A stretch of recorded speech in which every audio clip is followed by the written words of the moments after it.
Well, good afternoon. Beautiful Sunday. We just popped out here. So this is our farthest away. No, it's not. It's our furthest west quarter, I guess. Put her into peas last year. You can really tell where you stop and turn with the old sprayer.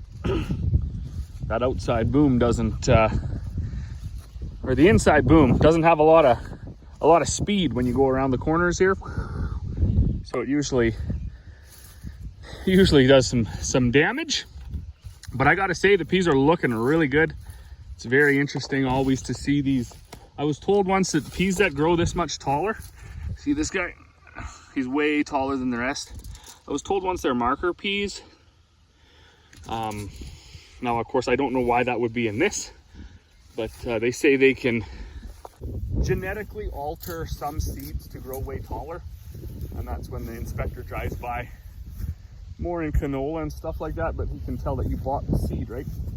If your seed doesn't have any of those marker seeds in it, then they would inspect. Of course, these peas don't fall under that, but anyways, it's neat to see that some of them grow way taller than the others. So I always like to measure. These are let's call them maybe say 10 to 12 inches right now. They haven't flowered or anything. They still got a bunch of growing to do. And I would say for the last few years of how we've grown peas, these are actually looking pretty good. So last week, it's been a little while since I made a video actually, but last week I spent 2 days down in Calgary. And I gotta say, from the moment I left here to the moment I got to Calgary, the best fields that I've seen, the best crops I've seen were in about an 8-mile radius of where we live. And last year that wasn't the case. When I got down to Red Deer and stuff, those crops were way more advanced, way more lush. But this year we definitely, we're off to a really good start. We had excellent seeding conditions and so far excellent growing conditions. So the peas are definitely loving it.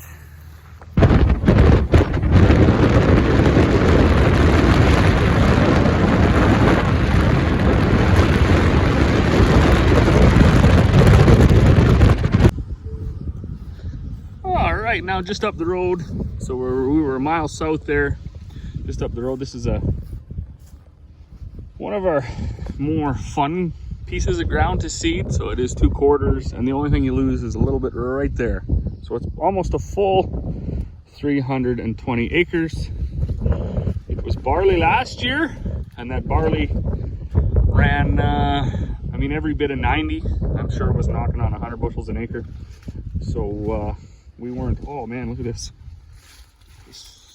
growing in here. This right here was an old yard, so there's always a lot of extra weeds, stinkweeds and stuff like that. I don't worry too much about it. But out here, what do we got? It looks like we're about 30, almost 32 inches. I'll just say 30 inches across. And yeah, it looks not too bad. All right, now made it back to the old home parcel here, which is this chunk right here all the way down to the lake is that 400-acre piece. And this is about 70 now. Dad worked through that slough and took the bush and stuff out of there, so we actually now it can actually be one whole piece. But we decided to split it up anyways. So there's about 200 feet over there from the highway in is those brown oats, super oats. I don't exactly know what they're called.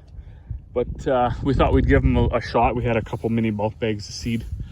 And I'm not too sure if I would do that again. I think that whole super oat nonsense is going to be, give it 5 more years and it's going to fade out.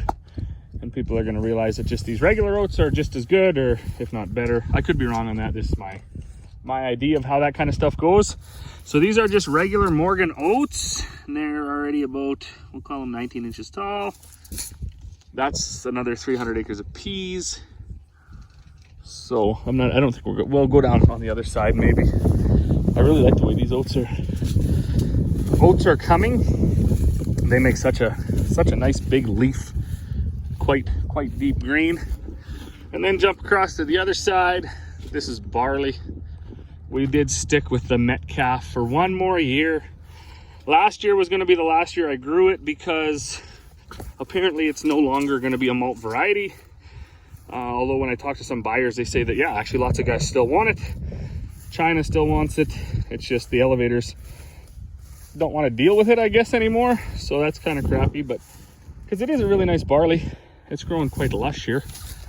We'll see what, it's called 22 inches tall. Looks like it's starting to head out as well. Definitely into, maybe not quite heading out. Looks quite good though. The odd hawksbeard growing over there. We're not exactly sure why we have that happening, but we do. When I get into checking my fields, I mean, you might think this next statement is pretty stupid, but I actually don't look for every single possible disease or bug or infestation or problem that could be happening, because well, if you do that, you're gonna just live in your sprayer, and then I think you're gonna go broke. Because, you know, if you were to walk these fields with a salesman, I guarantee you they'd have 4 or 5 products for you to spray. But I think it looks good. I really do. I love the color. Looks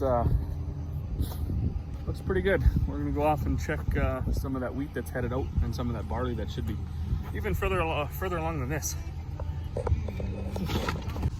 So I do believe this was the first quarter of barley that we seeded. This is a beautiful quarter too. It goes down to the creek. There's an old a yard down there with an old, I always thought it was a brick house, but it's just like brick wallpaper on the outside. So anyways, and I was up here the other day and I thought, wow, that stuff looks like it's almost there, eh? And now, yeah, the heads are, what are they? They're quite, as long as they fill, right? They're already 2 inches long. They will be longer. The barley itself is about 30 inches tall. There was a saying, it'll double in height once it heads out. So I don't know if that's the case or not, but at this point, my test was always the fingers down by the side test, and if you could walk through the crop and touch the heads with your fingers, you knew it was tall enough. I remember years when I was little, mostly like mid-90s, my parents, they just, oh man, I don't even know why they stuck with it. Good on them for sticking with it, but it was dry, it was tough. They'd combine barley that was like 6 inches tall. They'd be cutting the heads half off when they were straight. It was just a nightmare. There was no rain then. But anyways, there has been rain this year, and may as well throw this rock off to the side. Looks for the most part like we got some decent enough weed control. And I can't exactly remember what I sprayed this or seeded this at, but I know I used the seed rate calculator and I tried to shoot for, I think, 25 plants per square foot. So pretty happy with the stand. We do the 1,000 kernel weight and weigh it and mortality and everything when we enter that calculator. We don't just seed 2 bushels an acre or whatever. So pretty happy with the way this looks.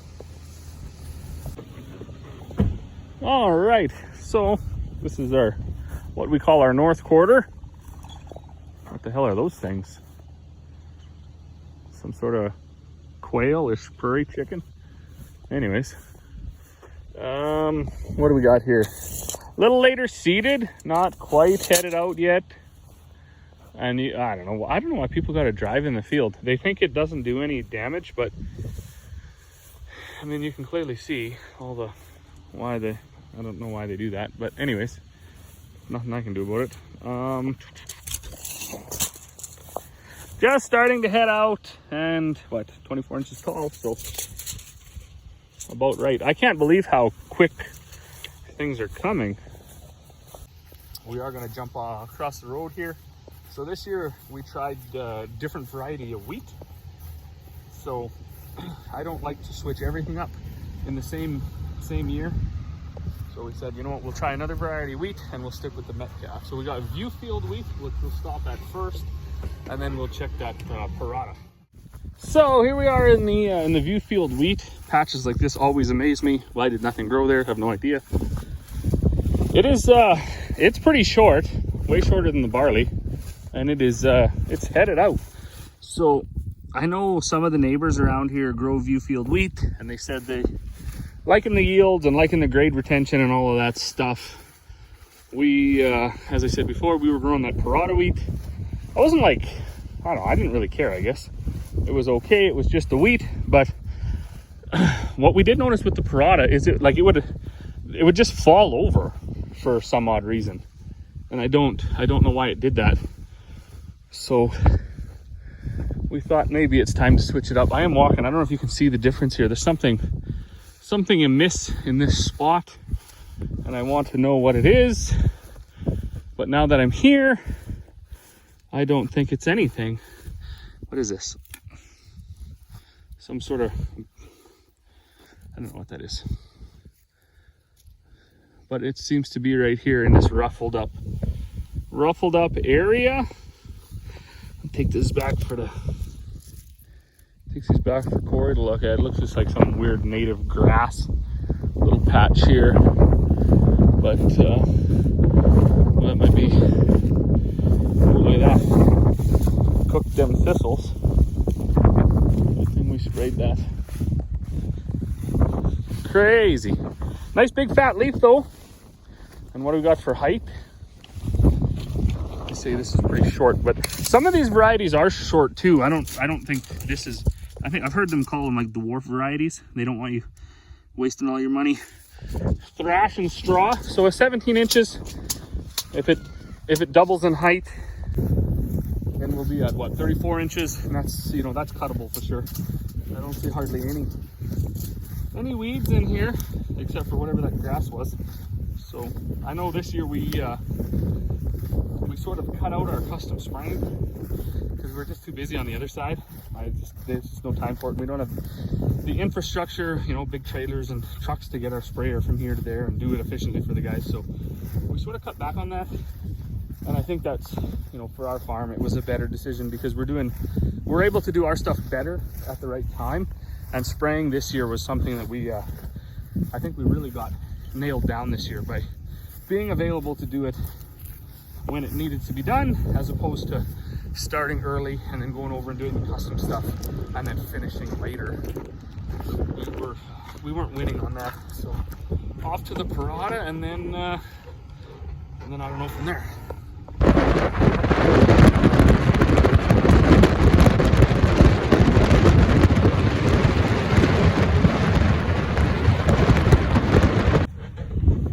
Alright, so this is a parada variety, and the first field we seeded this back on April 22nd. One thing I definitely noticed right away, that view field is a deeper green, and it's quite a bit shorter. So this one I can just barely touch the heads. No, I can touch the heads with my fingertips when I'm walking, but it's also been headed out almost a week earlier than across the road. So I seeded this one to parada, and then a mile down the road I seeded that one to parada, and then we waited about 3-4 days because it was so early, and then we seeded that half to view field. So I'm pretty pumped about this. This is going to be an August operation again when we get to combining, and looks like we're around that 26 inches. I was very worried about the heads only having a few kernels in them. Last year I think we counted 8 mostly, and this we got 2, 4, 6, 8, 10, 12 12 in that one. So I don't know, one of you mathema geniuses can figure out what the spread is on something that had 8 up to 12. That's what, 50% more? 2, 4, 6, 8, 10, 12. Yeah, so we should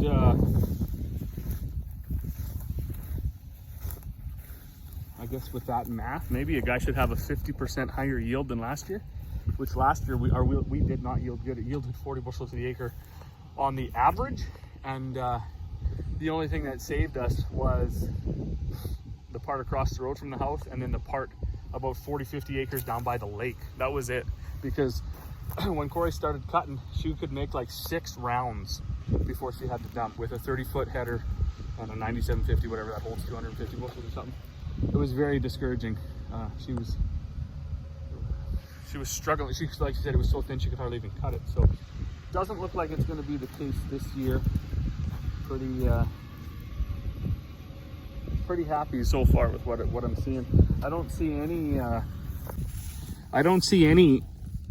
anything on the leaf. Of course, I said that just earlier, that I don't really look for that anyways.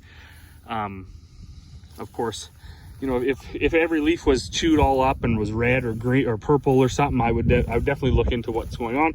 But when you walk through and you start to see the lowest leaves start to yellow up, that's fine. I mean, the crop's headed out, it's finishing off, so there's nothing to worry about. And you look at the top leaves and they're all, you know, really green and lush and healthy looking. I don't, that guy doesn't need to stress about anything here. Well, that's possibly all the update we're going to do. We don't have really anything else to look at. There's those couple fields north of town, which we might drive over, but that's just oats and barley too. So anyways, that's your northern Alberta crop walk. So as always, thanks for watching, and we'll see you all on the next one.